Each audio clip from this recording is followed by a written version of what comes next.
Summer's a great time for reunions. Also a great theme for this month's well-read. Best-selling author Chantel Guertin joins us now with 4 novels about being reunited. Yeah, and I didn't even think about that, but you're right. Like, summer is when everybody has family reunions and family picnics and everything. Yeah, so the first book is called The Summer of Songbirds, and it's the story of a woman who bought an overnight camp 30 years ago, and now she's at risk of losing the camp. And so her niece and her 2 friends that met at the camp come back and reunite to sort of help her save the camp. And of course, you know when that happens that they look back on what has happened over their lives and secrets unfold, and it's such a beautiful story of female friendship. And my son is at overnight camp right now, and I never went to overnight camp, so I'm fascinated by it. Yeah, so I just loved indulging in that. Okay. All right, what's the next one you've got? Okay, the next one we have is Same Time Next Summer. This is the story of a woman who goes to Long Island to look for the location for her upcoming wedding. She's engaged and runs into her first love. So... I wonder what happens. And so those stories are always interesting, right? Because you're at a crossroads in your life and it's going to the next and what could have been.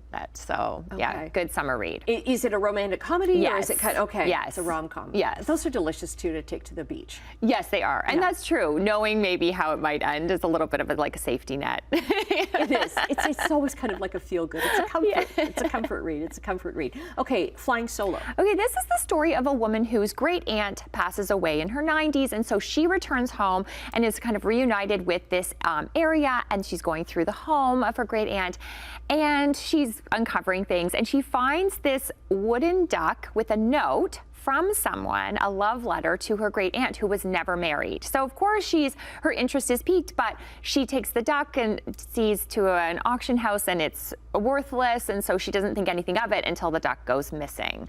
So then she, of course, it's a bit of sort of like a mystery, but it's not a mystery type of book, but that idea where that one nugget of uncovers all of these items and truths about the past. Mm-hmm. And where you find out that a relative that you've loved forever had a life before you, right? Yeah. Those are fascinating stories. It really is. And they're so touching because you can't, it's like you get a piece of that person that you couldn't speak to anymore, right?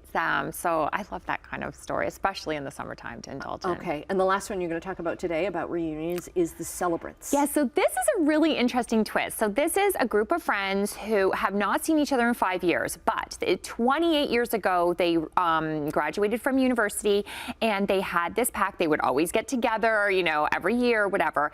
But they have a twist. It's not just have a reunion, it's to celebrate their funerals while they're alive. So if you think about the idea that, when somebody dies, everyone drops everything, right? They don't miss it. They come back and you have this celebration of life for this person. And tell such great stories, but you're missing it, yeah. And you're the one who would like to hear that. Right. So they really are just I love the concept of this, because imagine everybody doing this and telling each other how you feel about each other. But this year when they're getting together, there are of course some secrets that are going to be unraveling between the friends. But I just love the concept of the book too. That's good. And you know what? I was at a retirement party actually this week, and things were said about the person who was retiring, and I thought, this is so wonderful that he gets, because these are things that you normally hear at a celebration of life. But this was at a retirement. He's still got many years ahead of him, and I thought, how wonderful is this to be able to hear this and just share those stories? Oh, that is really nice. And it probably made that person feel so great going on to what other things are going to do. Great. Oh, yeah. Okay, so I'm going to put this one, I'm going to put all 4 actually on my growing to be read pile. Every time you come in, it's more and more and more great reads to add, but I love it. Chantel, we'll get all the links to your socials up on our website at chch.com/morninglive. Happy reading.